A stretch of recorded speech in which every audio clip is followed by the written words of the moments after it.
Good afternoon, everyone, and welcome to our final WeRPN event for Nursing Week 2022.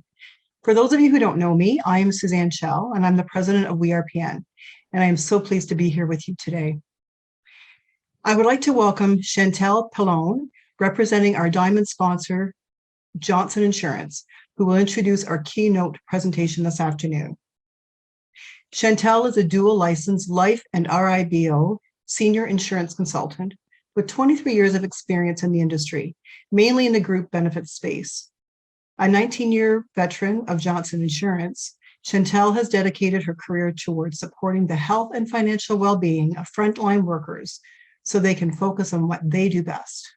Her clients include over 100,000 Ontario nurses and personal support workers, as well as 30,000 support staff within Canada's health system. Chantel works with these groups, individuals, and their employers to help ensure frontline workers are financially protected and continue to earn an income after experiencing a disability resulting from an illness or injury. She is also a great support to members through her knowledge and experience in the home, car, and travel insurance space. Outside of her work, Chantel spends her spare time raising her 3 children, Leah, Noah, and Christian, and has a passion for cooking, reading, and watching movies. I'd now invite Chantel to say a few words. Thank you so much, Suzanne, for that fabulous introduction. Good afternoon, everyone. Happy Nursing Week, and thanks for having me here today.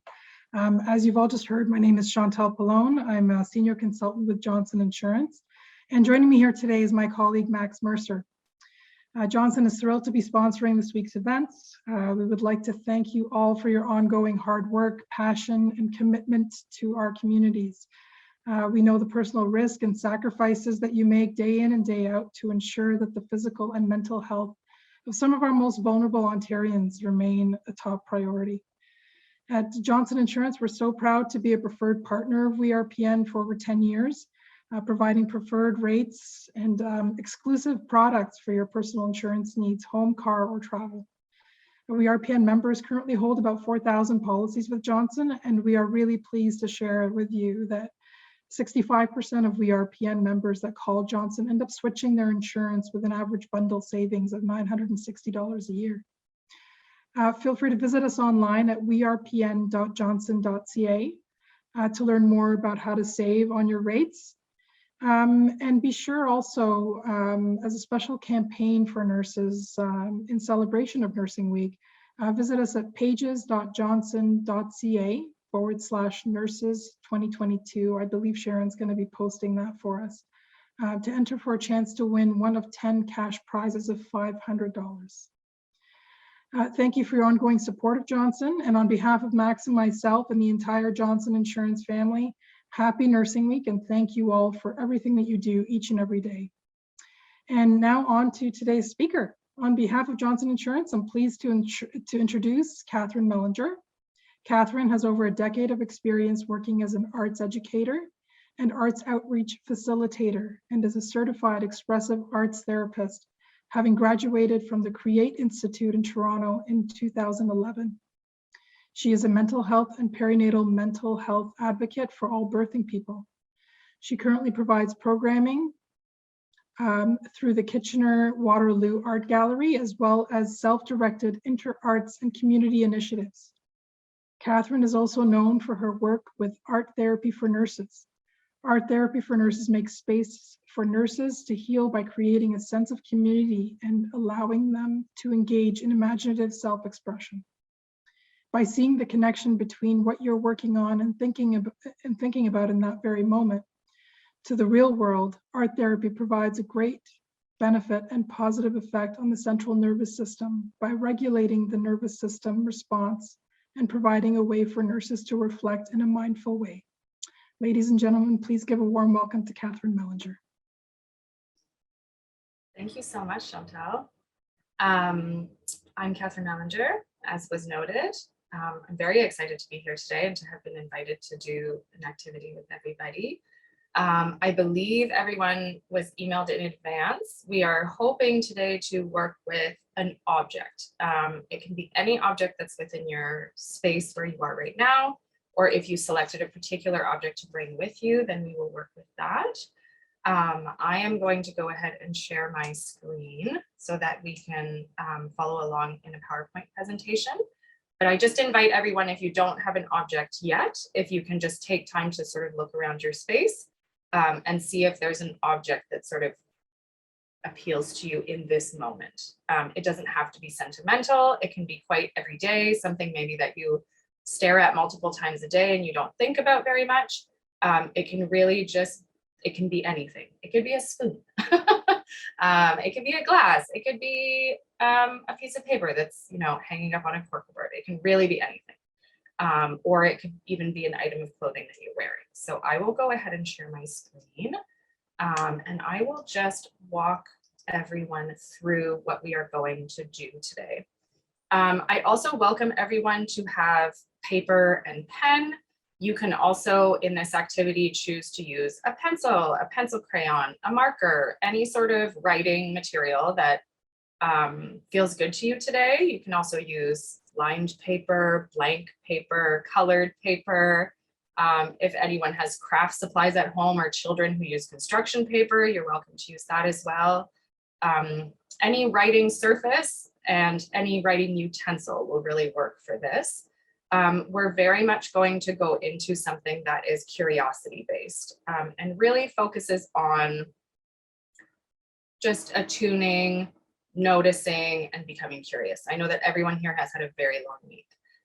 So I'm hoping that this will offer sort of a mind break, shall we say, and a little bit of an environment of curiosity and play. So we're going to do an activity today that I call I Notice, I Feel, I Wonder. And we are actually going to spend the time to go through this twice. And each of the times that we go through it will be a little bit different. So there's going to be an element of perspective or of changing perspective sort of within this activity. So if everyone, please feel free to use the chat if you ever want to just write anything that you're experiencing or write any images that come to mind. You can also use the chat to just let me know that everybody is ready and that we're sort of good to go in this activity. So I'm going to just launch right into it so that everybody can sort of take some time to get into it, and then we can always sort of reflect on it, or if anyone has questions at the end, they can ask me. So we are going to do I Notice, I Feel, I Wonder. So the first thing that we're going to do when you have your object in front of you is to actually interact with the object in the sense of if it's an object that you can place in your hands and that you're able to place it in your hands, depending on people's mobility as well. I've done this experience with people before who had potentially some arthritis or some mobility that was a bit challenging in your hands. So I do invite everyone to just interact with the object in a way that you can. So that doesn't have to be picking it up. It could also be a huge object and you can't necessarily pick it up. So I just invite you to interact with it in a way that you can get a sense of its shape and its texture. And we are going to start by spending time on I Notice. So as you're looking at your object, just notice the object that you have chosen and observe and notice all of the details about it. So in this particular space, we're going to stay very physical and very material with what we are noticing about our object. So, and this is something that you can either do just in your mind if you want to stay sort of within a mindfulness meditation approach or a more imaginary space, or if you do have something to write on and a writing utensil, I do invite you to write out by hand everything that you're noticing. So we're going to stay physical and material here. So we're going to think about what color is your object? Or is it a particular shape? Is it made of a particular material? Do you know what that material might be? We can also look at things like whether the object has a texture. Is it smooth? Is it rough? What can you notice about the material and about the texture of the object that you're working with? We're also going to notice if it's large, if it's small, if it's medium, if there's maybe a comparative in terms of size, that it might be approximately the same size as something else that's near you. And we're also going to notice, is it heavy or is it light? What kind of weight does it hold? And if that's something that you can actually pick up, it could be noticing the feeling of that weight. So even if it might be a small object, it might feel heavy.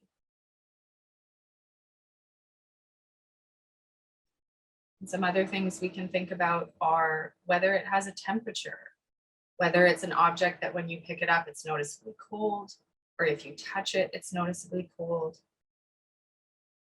or whether that object seems to be quite warm or hot. So it's really about staying within the physical material realm here and just really spending time observing and noticing and looking. You can even notice if there's particular details about the object that you notice. If there's a chip, if there's a flaw, if there's a scratch, or if there's even perhaps a pattern on it, or a particular change of color in a certain area. And we're just going to stay here in that space for another 2 to 3 minutes. And people, I would say, just continue to notice, continue to pick up on details, and continue to either think about or write down all of the things you notice about that object.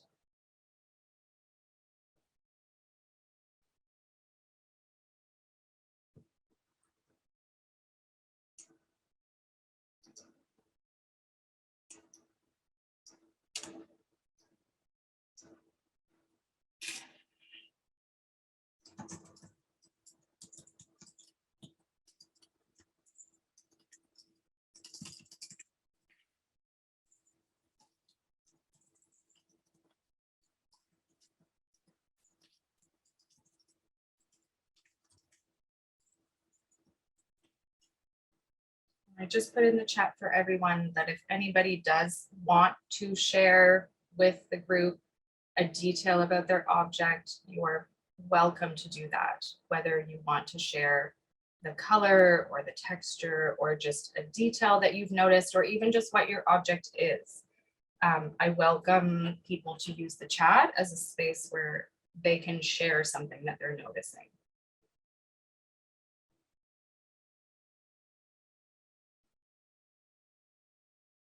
And we'll just take a couple more minutes here.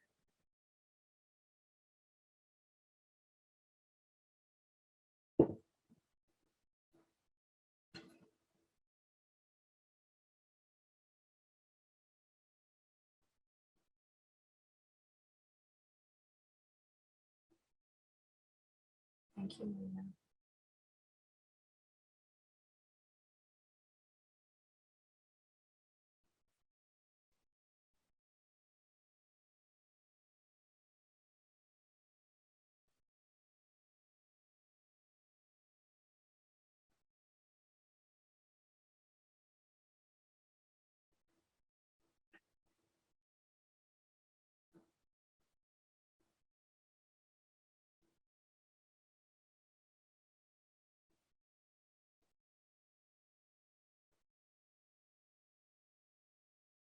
Yes, you can absolutely use your cat. That is totally fine, Carrie.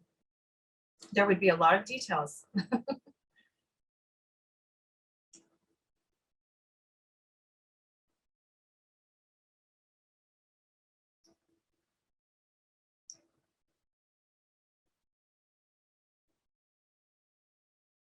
Hopefully your cat won't move away so that you can keep them close to you during this activity.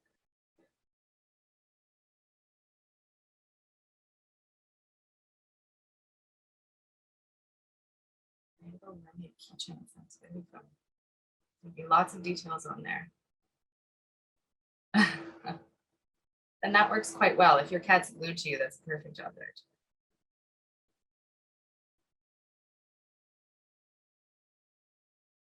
So we'll take another minute here and just to see if there's any last details that people notice about the physical material qualities of your object.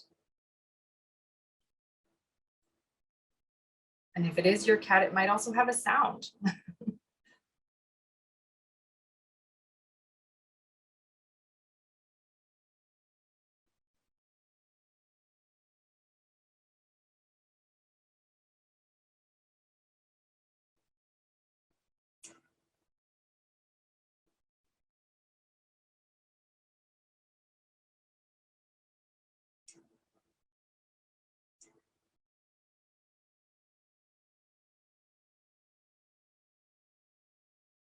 Thank you for those sharing in the chat. This is fantastic.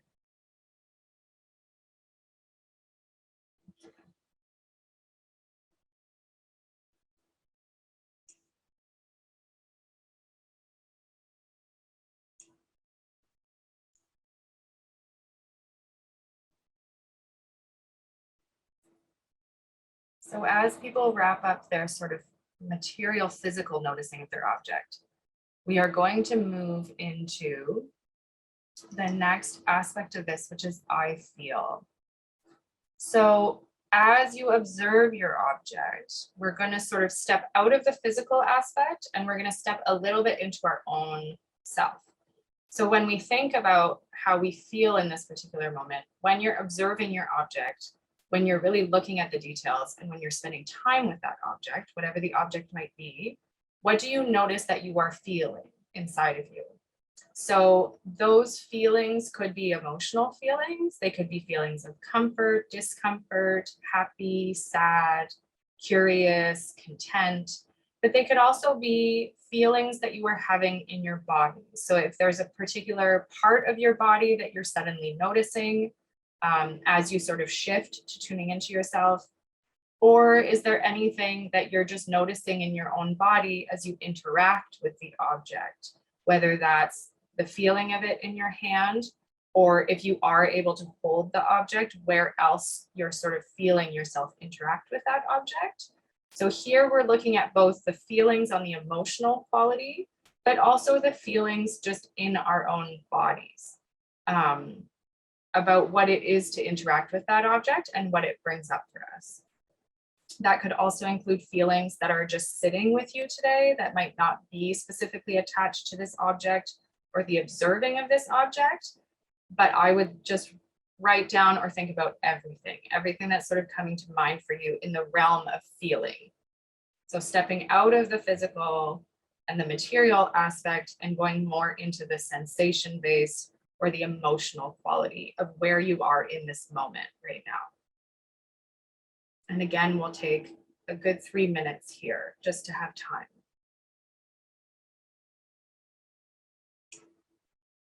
If anybody feels comfortable sharing anything in the chat that they're noticing, please feel free. I welcome it at any point.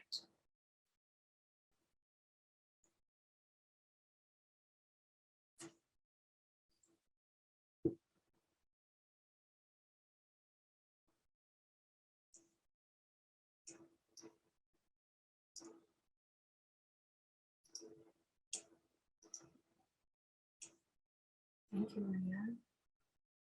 Happy, peace.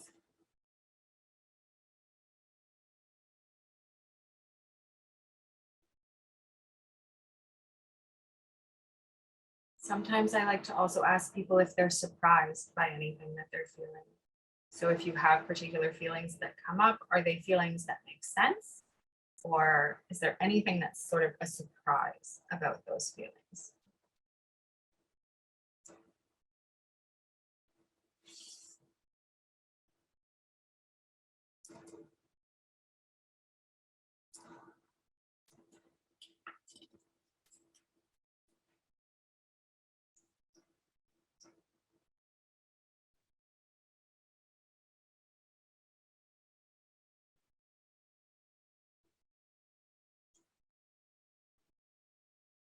Thank you, Tracy.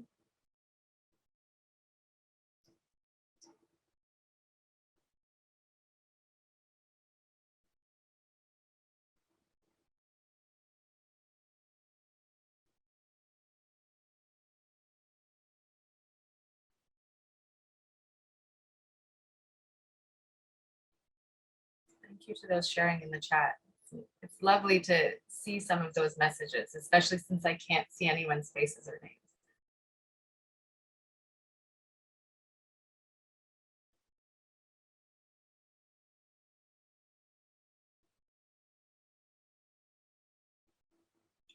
And we'll take a couple more minutes here, about 1.5 minutes, just to see what comes up in terms of feelings, sensations, emotions, anything that falls under the realm of a feeling.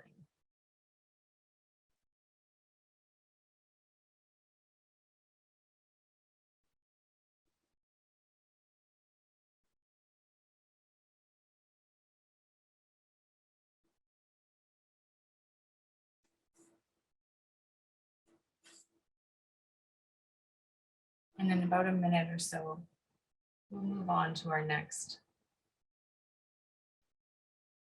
the last section of the first round, I'll call it.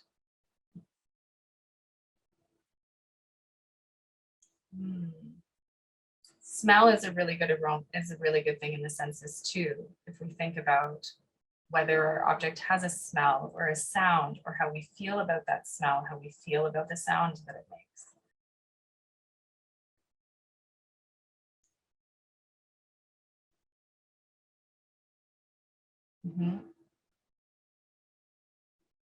Yeah. And this one definitely also comes with, seeing all of the totality of what we're feeling. Often when I do activities with people, there's a sense that they want to make sure that they're only having a positive experience. It's also welcome for you to feel the totality of what you're feeling. If there is a sense of feeling your overwhelm or feeling anxiety that you're sitting with, of feeling any emotions that might be deemed as negative, that they're actually just an emotional state. And for us to be able to name those and to observe those without judgment, or without any sort of assumptions that we need to change them, that we can just sit with them and validate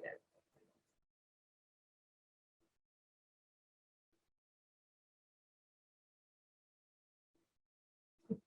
Subject has smelly breath. I appreciate that.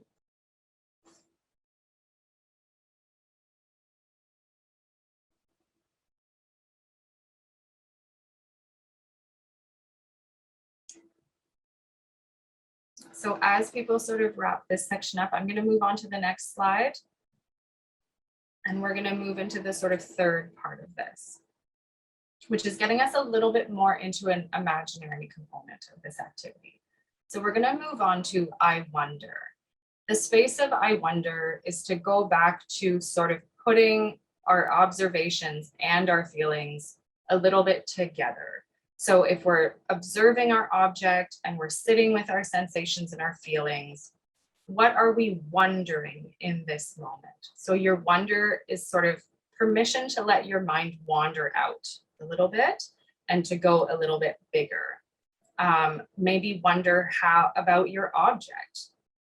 When you think of the word wonder, or if you're completing the sentence, I wonder, ...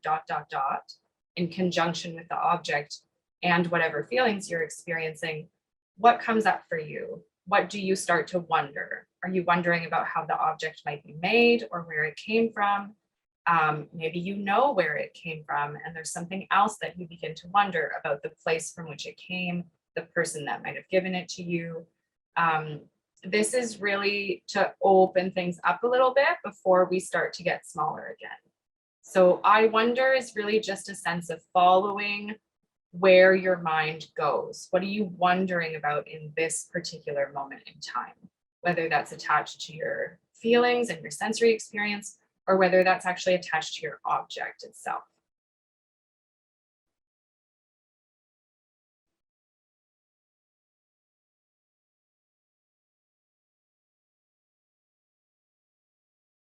Sometimes people even get very technical with the I wonder in terms of really wondering how particular parts of their object were made, or what the decision process might have been like for the person who potentially designed the object.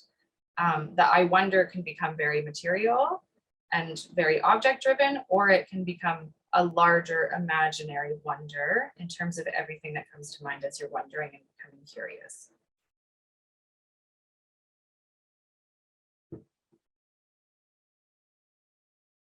And we'll take a few minutes here.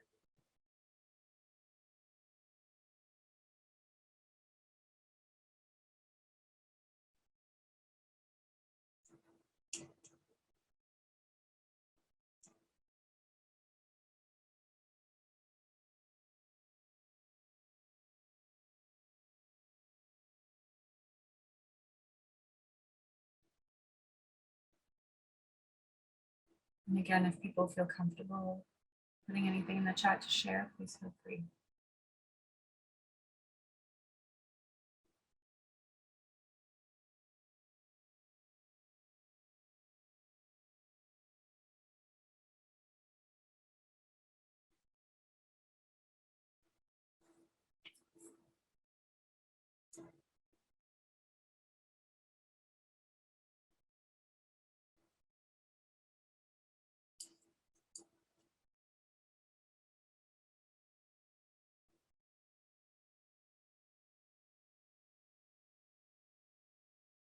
Thank you, Cheryl. Yeah, sometimes we start to wonder about, what are the decisions that were made to create this object?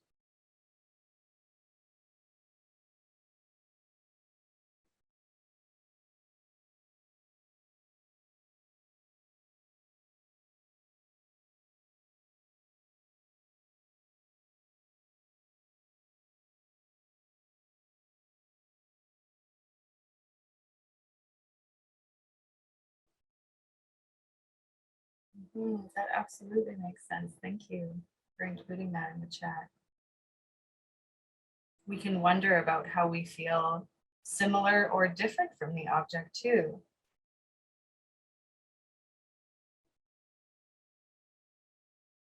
Mhm.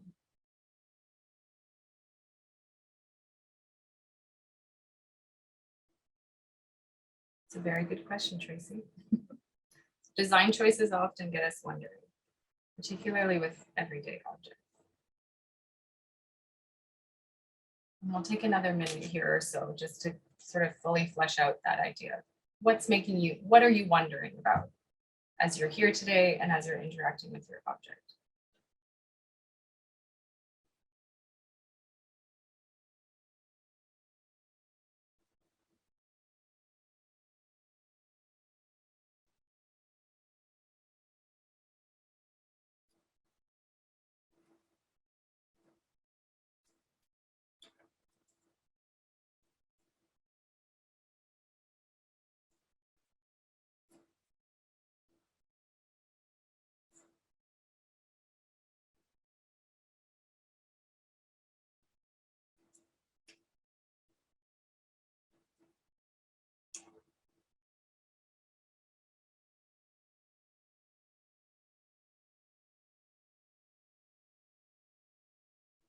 Getting deep and spiritual is totally okay. If that's where the wonder is going, I give you full permission.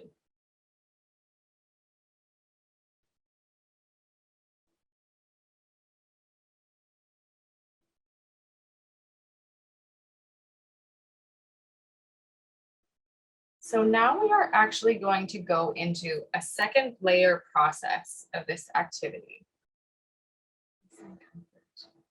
Mhm. So we're actually going to spend a little bit of time shifting our perspective. Sometimes it can be a little bit shocking to the system. Sometimes it also just sort of naturally flows. I'd be very curious to see how it is for everyone to sort of shift the perspective of this activity. We are going to go back into this activity or back into the 3 steps that we just completed of I notice, I feel, I wonder. But we are now going to do all 3 of those steps as the object that we chose. So if we are going to sort of try to imagine being that particular object, seeing where it might sit on an everyday basis, which space it sort of holds in our environment, we're going to go back to I notice. But if you think of the object itself, what would the object notice within its surroundings, within maybe where it sits or where it lives in your space, in your house, or even from where you are now? If you have the object on a desk, if you've got it on your lap, what is the object noticing? If it could notice something. I mean, if you have a cat, it's probably noticing a lot of things, but we're going to try to sort of delve back into these 3 steps, but through the imagination of the actual objects that we're working with. So it's a shift in perspective.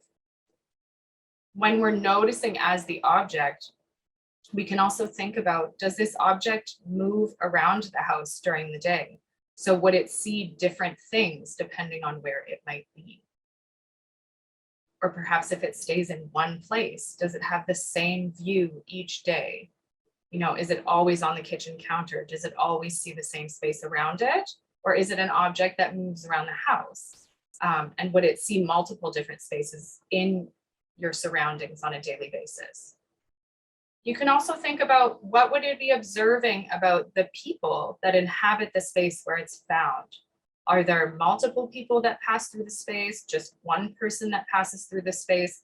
Are those people there consistently, or are they coming in and out? What are all of the things that this object would observe? So we are still sort of staying in the physical realm, but in more of an imaginary space of, if I am this mug that's sitting on my desk all day, then what am I noticing around me? What do I see?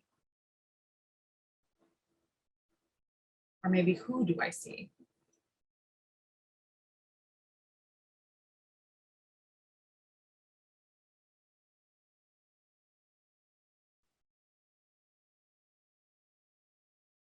And again, if anybody we have done quite a shift in perspective. So if anyone has questions that they want to ask, or if anybody is just noticing something about observing as an object, again, you can share that in the chat.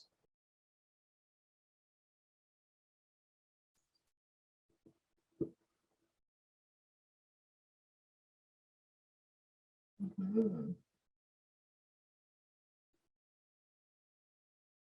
Yeah. So if you're that object, what are you noticing around you? What are all the physical things that you can see in your space or that you can notice from your vantage point? And also, what do you notice about yourself as the object?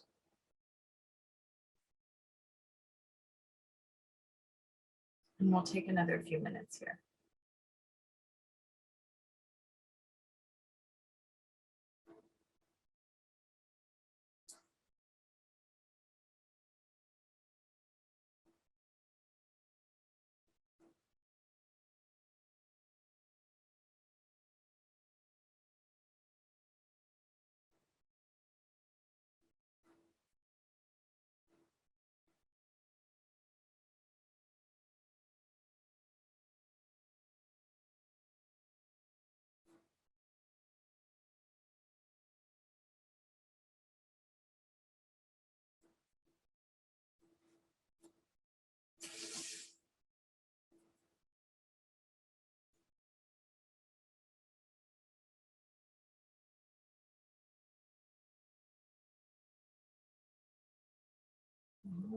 An environment can change a lot for an object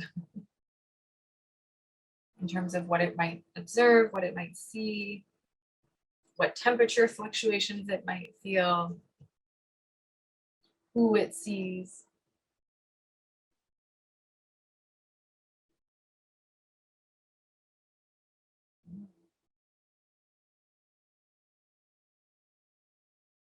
Mhm. And I think some of you are naturally going to the sort of next layer of this. So I will introduce that. And if people are still within the observation of the object, you can stay there as well.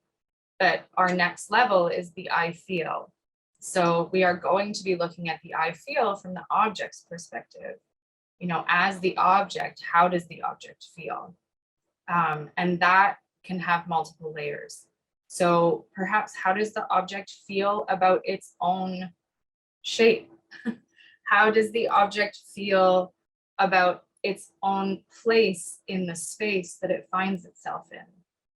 How does it feel about its own size, its own shape, its own texture, its own temperature, all of the things that it has observed about itself in the world? How does it feel about those things? If from this object's perspective, if it's a stationary object, does it feel like it really wants to move somewhere? How does it feel about being handled or being left alone? Also, how does it feel about the other objects and the people that it shares space with? How does it feel about everything that sort of inhabits its surroundings? So again, we're sort of getting a little bit bigger with this.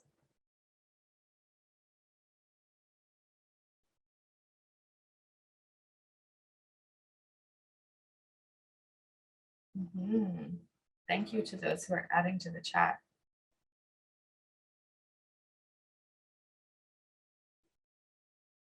Mhm.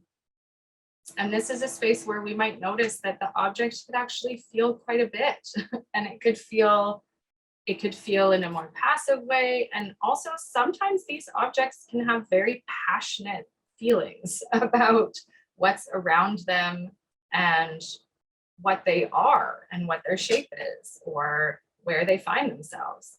And I would say again that this feeling stage is really a place to just observe the feelings and become curious about them, that your objects don't have to be happy.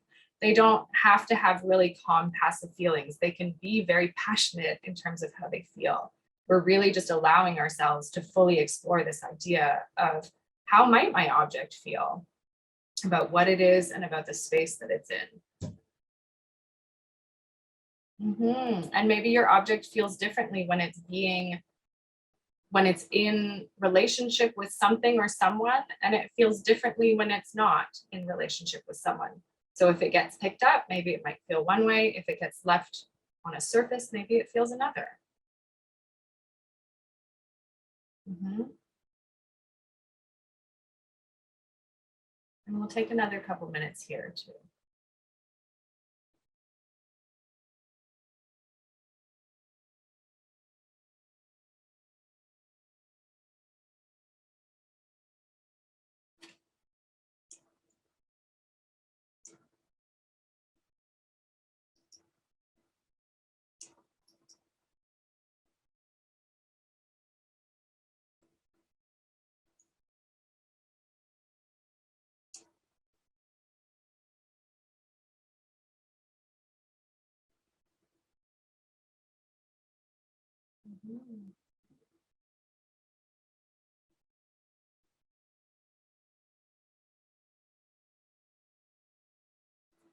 Yeah, you might also find that your object and yourself have very similar feelings about things, or perhaps you might notice that it's in a very different emotional state or has very different feelings about things that you do. It could be that your object feels very familiar, or it could be that the object feels very different.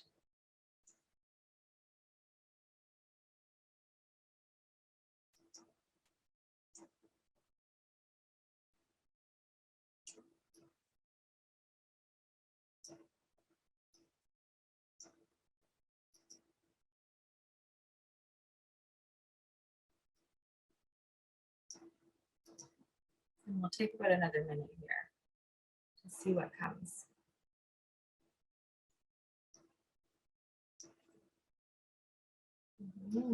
Some objects might be very adaptable. Some of the objects might be a little bit more rigid in their feelings about things that are happening.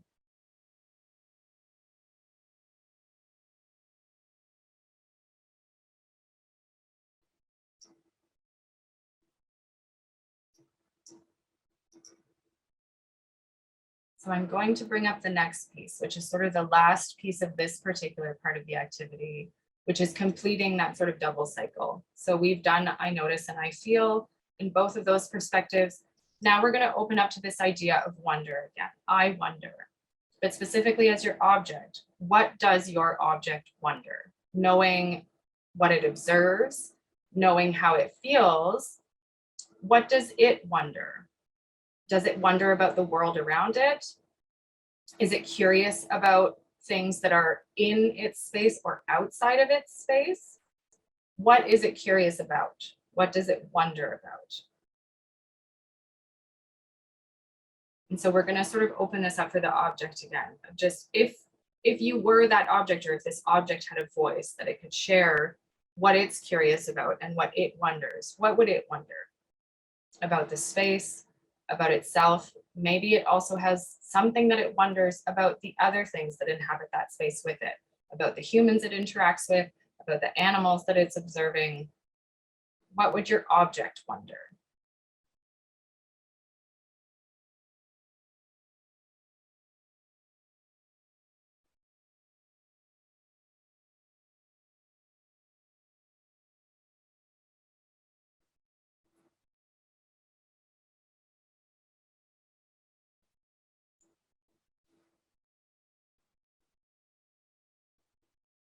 And we'll take another couple minutes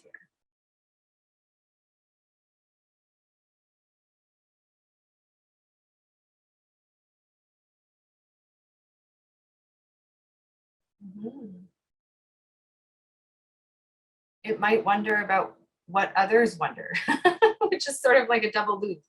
Maybe it wonders about what other people are thinking of it, just like Tracy mentioned in the chat. Anything that comes up. And again, within a space of non-judgment, in that your object might not be happy. It might have some qualms. It might have some very strong feelings. And so in the way that it wonders, it might also have some things that can be a little bit surprising as to what it wonders about. And you can see whether some of the things that it's wondering are familiar or sort of a surprise to you. It might wonder about its purpose. It might wonder about, why this space?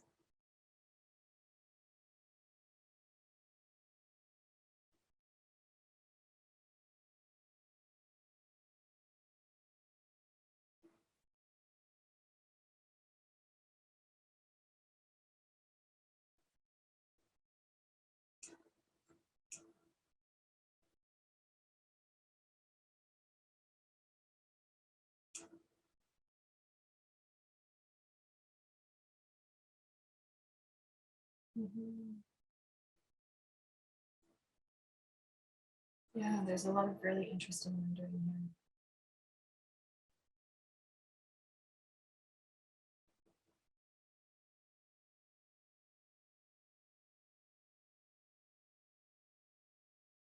here.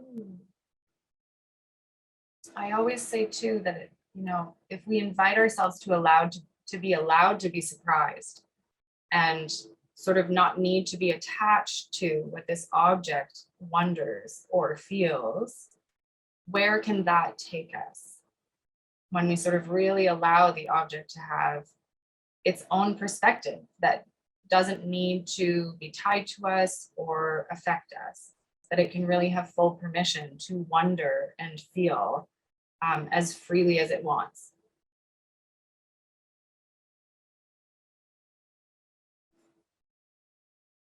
Yeah, maybe you have an object who feels like it's the center of the universe, so why would I wonder about anything?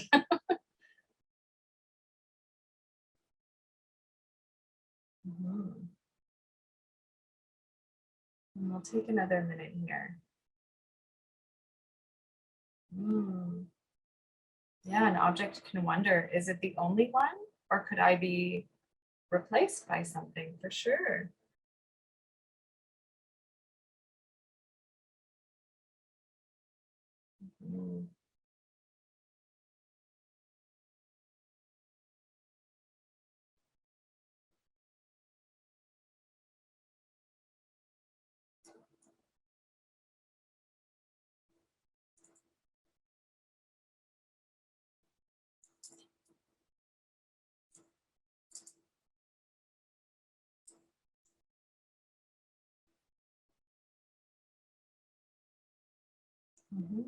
Objects can have some very deep ponderings, which can be quite eye-opening.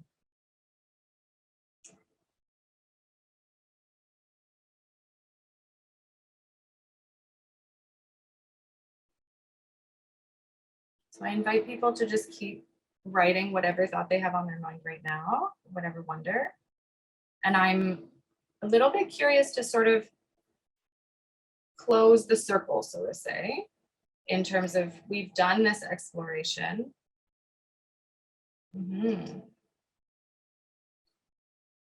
So we've done this sort of exploration, and I'm curious now as people sort of wrap up and come out of their object's mind, if we think about how that was for you. So it can either be the first part of the activity, the second part of the activity, or the whole activity. But one thing that I'm curious about is, how is it to experience the observations and the feelings of yourself, and then experience the observations and feelings and curiosities of another perspective, and how that felt for people? This is something you can write in the chat, or you can write it in your own journal.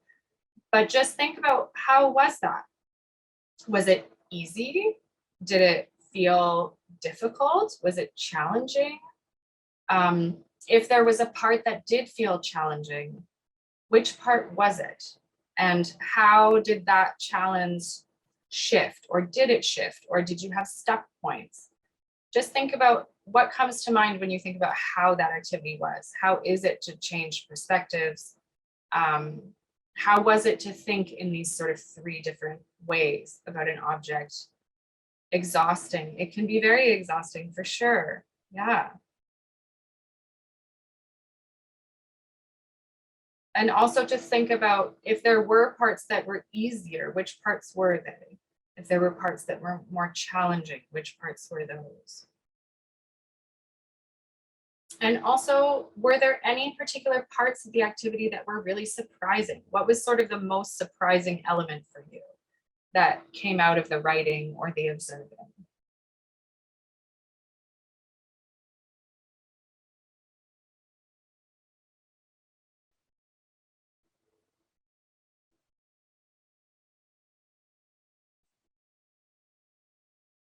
And perhaps for some, it's also thinking, how has my perception changed based on what the object was curious about or what the object felt?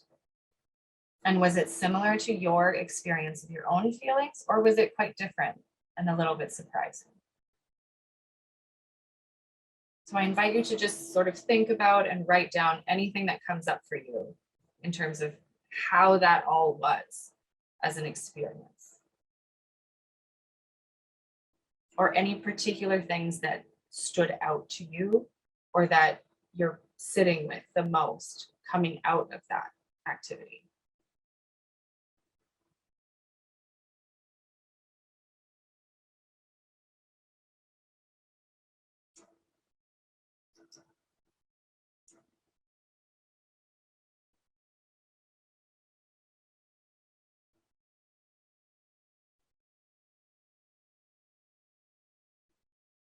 And I'll give people a couple minutes for sure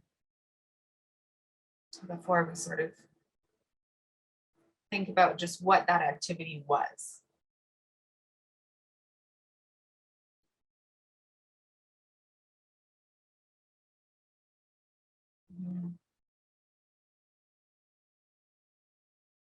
Relaxed, exhausted. It's actually quite a process. This activity is quite a process.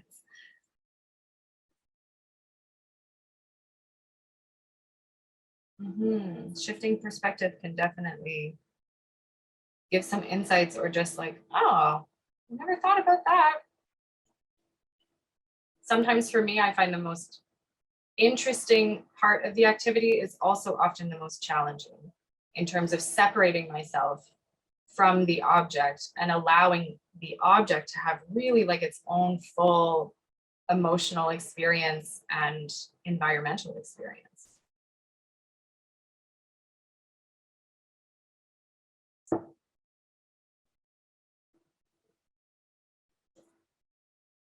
So as people sort of just keep thinking about what was challenging, what was easy, what was surprising, easy but surprising.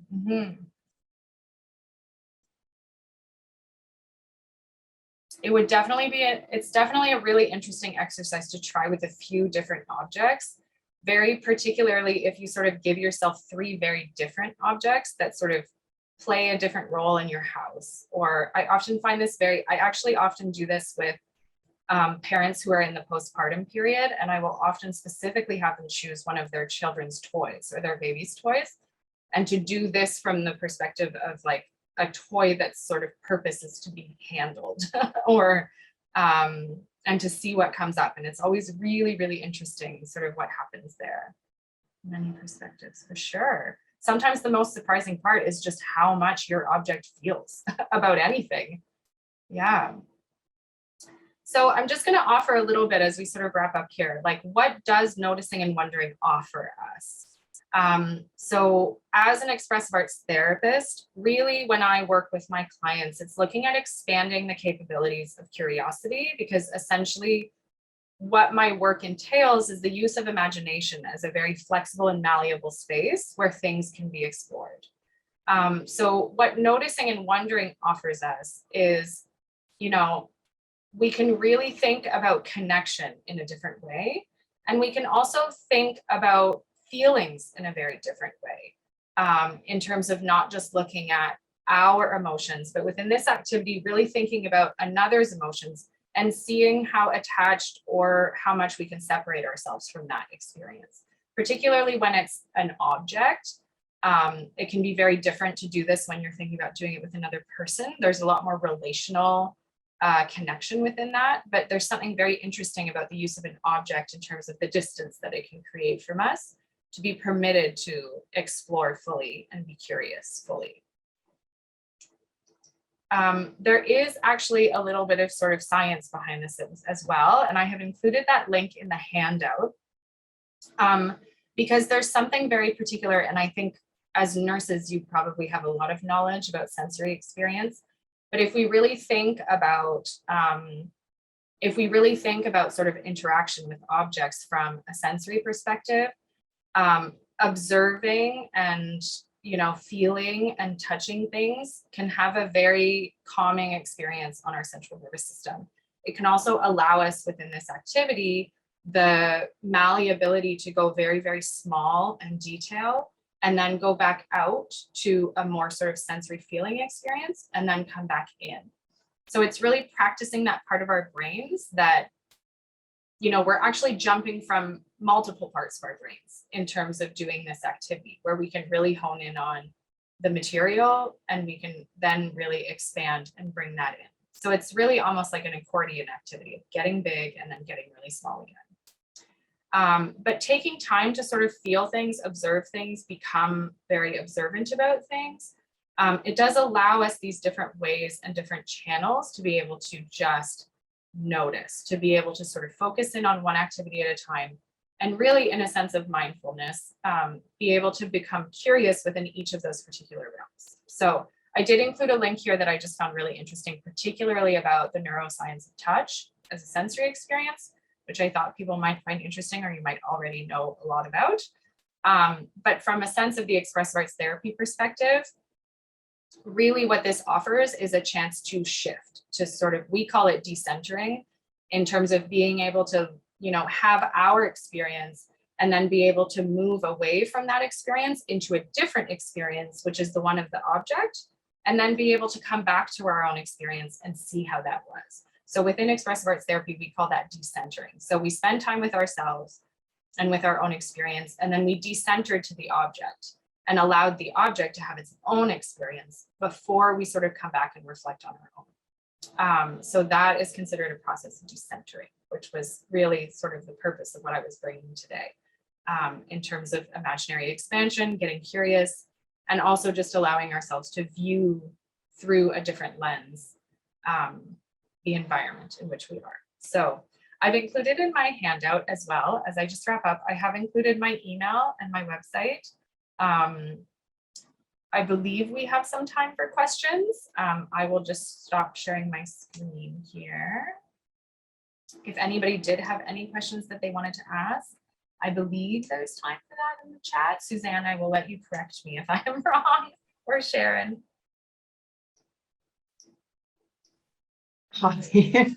Sorry about that.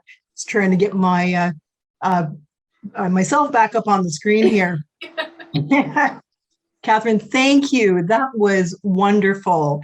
I found that actually it's such a relaxing experience. I don't know, just suddenly I just started to come down in my emotions, and actually it was lovely. Thank you so much. Very inspiring, very expressive ways for nurses to reflect and refocus and re-energize. So thank you very much. I really appreciate that. Thank you. So Sharon, do we have any questions from the audience? I think everybody is in this wonderful zone at the moment. So I think they've had their opportunity to share what they've gone through. And again, it feels like I want to say thanks for the permission to just be able to take this time to focus has been really, really wonderful and therapeutic. And like you say, Suzanne, I feel so relaxed now. So all that's coming in right now are the thank yous very much for the opportunity. So back to you, Suzanne. Thank you. Well, thank you so much again, Catherine. That was great. Yeah, I feel very, very calm right now. So wonderful. So just to the RPNs out there, I just want to let you know that I am so incredibly proud of you for your dedication, your hard work, your endurance. all of you have exhibited this these past few years. I mean, you've worked overtime, you've been short-staffed, you've been denied breaks, holidays. Yet despite it all that personal agony, you continue to return to your patients, your residents and clients. You provide excellent quality care and compassionate care. I've witnessed nurses coming together, comforting and supporting each other as they struggle to get through their shifts. I hear stories, and I'm so impressed of the RPN's resilience and compassion for our patients, residents, and clients. And it reminds me of why I became a nurse and why I'm proud to call myself an RPN, and why you too should be very proud to call yourselves RPNs. I mean, I don't know what our future is going to hold, and I wish I had a crystal ball, but one thing I know for sure is that our patients, residents, and clients will always receive the best care when one of our RPNs are caring for them. I hope each and every one of you had an incredible nursing week. You deserve it. You've done a great job. Thank you so much. In closing, I would like to acknowledge our diamond sponsors, Johnson Insurance, who have generously provided a $500 Flight Center gift certificate for our Nursing Week Grand Prize draw. So the winner of the grand prize draw is Keith Belair. Congratulations, Keith. I would also like to say thank you to Dr. Nancy Snowbellin for her generous donation of 5 $50 Tim Hortons gift cards to be drawn from our list of Nursing Week participants. Dr. Snowbellin's PhD focused on the RPN role in rehab, recognizing the valuable role and contributions of RPNs. Dr. Snowbellin continues to support the inclusion of RPNs in research through her work developing the WeRPN research strategy to foster credible research, highlighting the impact that RPNs have within the healthcare system. Thank you so much, Dr. Snowbellin. And the winners of the 5 gift cards are Legia Ashbury, Brenda Carter, Lynn Marie Stead, Alethea Marciano, and Anna Thompson. Congratulations to all of you. And thank you again to all who attended our Nursing Week 2022 events. Please enjoy the rest of your Nursing Week, and I sincerely wish you all the best. Thank you so much. Take care. Bye-bye.